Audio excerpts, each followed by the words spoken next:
To understand why Gunung Padang shakes the foundations of archaeology, you have to understand what mainstream history claims about 25,000 years ago. The standard timeline is rigid. Agriculture began roughly 12,000 years ago in the Fertile Crescent.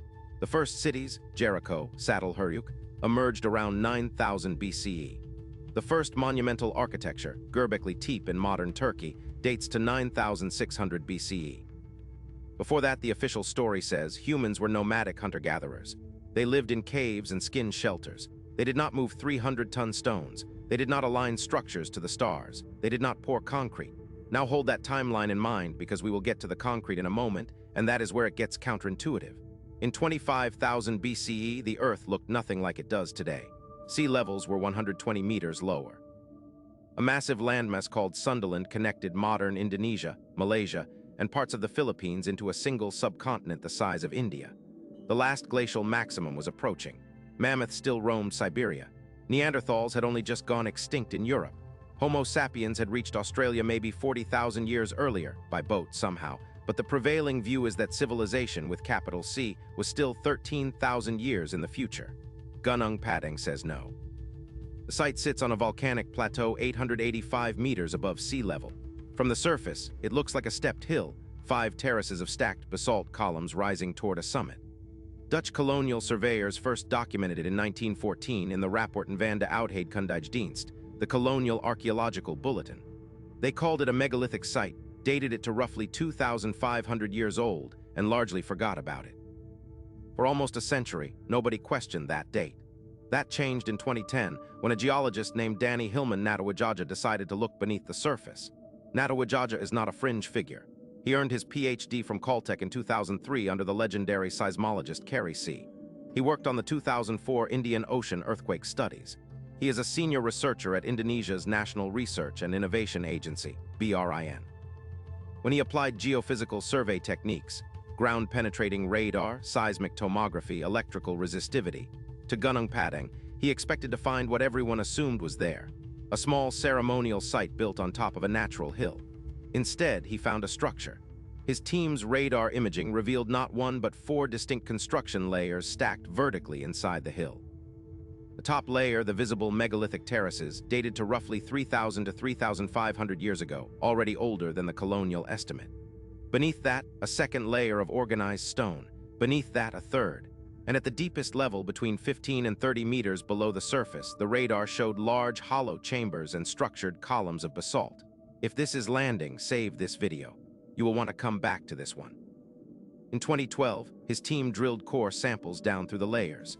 They sent organic material, carbonized wood, charcoal, organic-rich soil trapped between the stones, to laboratories at the University of Miami and the Beta Analytic Radiocarbon Facility in Florida. The dates came back and they were staggering. The second layer, roughly 7,500 to 8,300 years old. The third layer, between 9,500 and 13,000 years old. And the deepest layer, the foundation, at least 16,000 years old, with some samples returning dates as old as 25,000 BCE. To put that in perspective, if those dates are accurate, the foundation of Gunung Padang was laid while ice sheets still covered most of northern Europe. It is older than the cave paintings at Lascaux. It is older than any known agriculture, any known pottery, any known city anywhere on Earth. And there is more.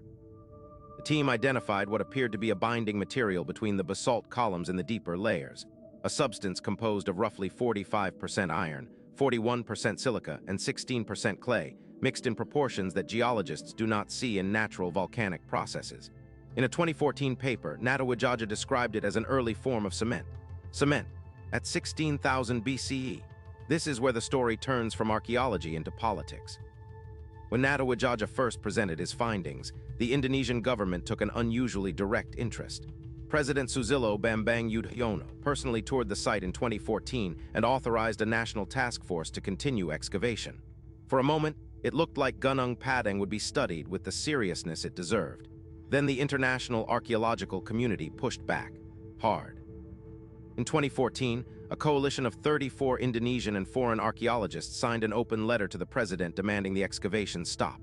They argued that the radiocarbon dates were being misinterpreted, that the deep samples might be dating natural soil, not human construction.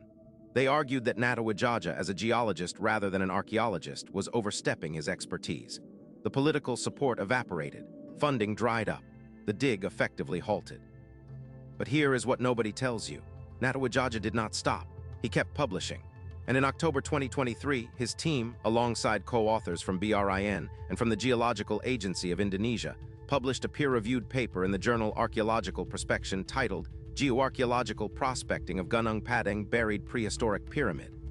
It was the first major Western journal publication of the full dating evidence.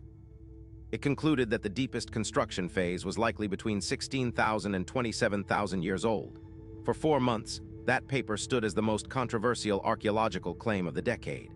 Then in March 2024, the journal retracted it, not because new evidence disproved the dates.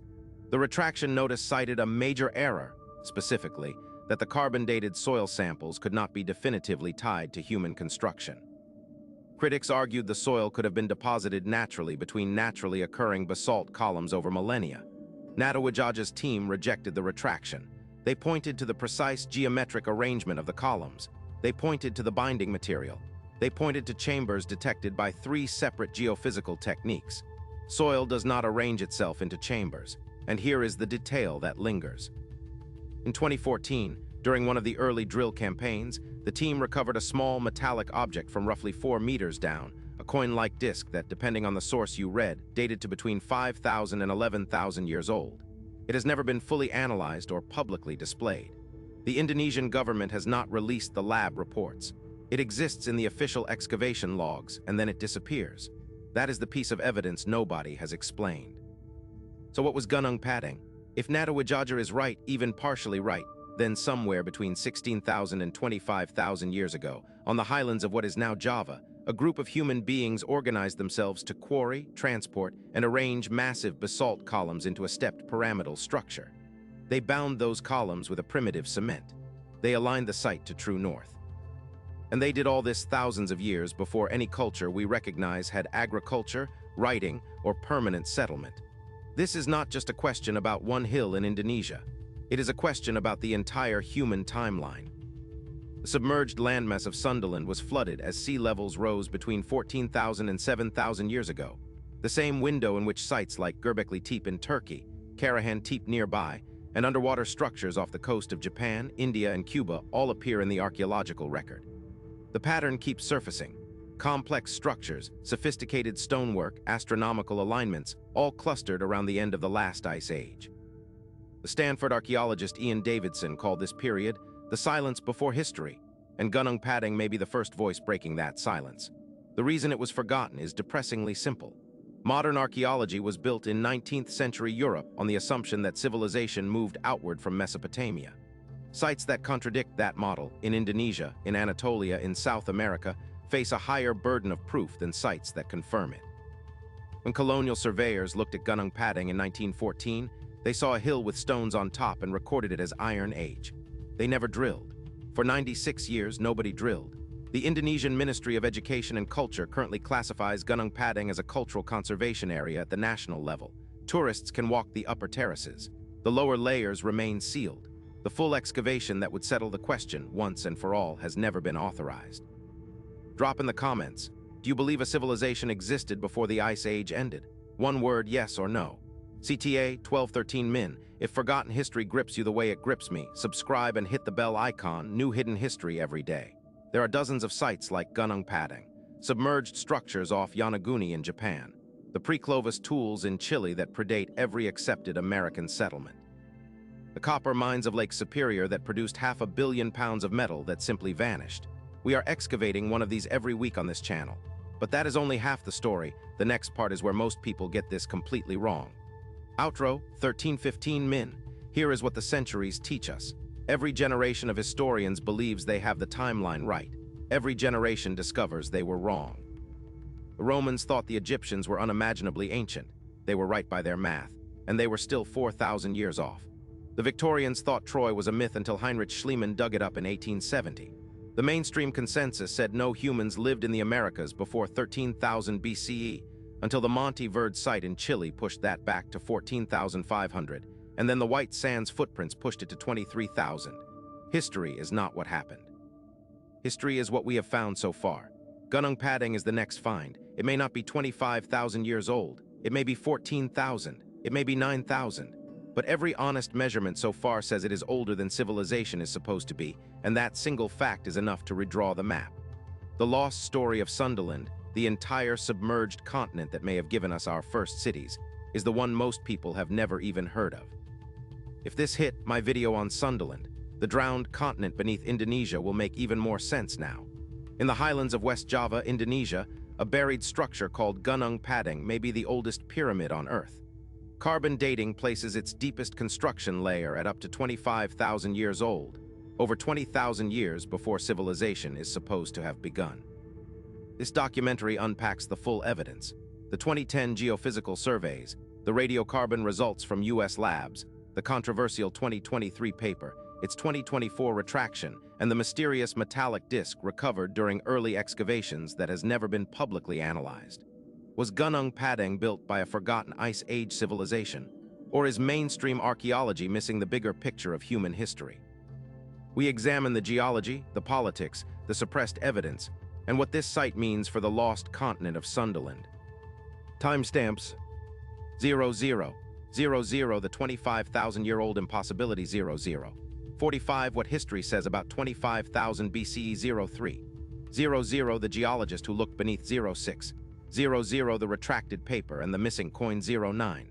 00, why this rewrites the timeline, 12. 00, subscribe for hidden history, 13.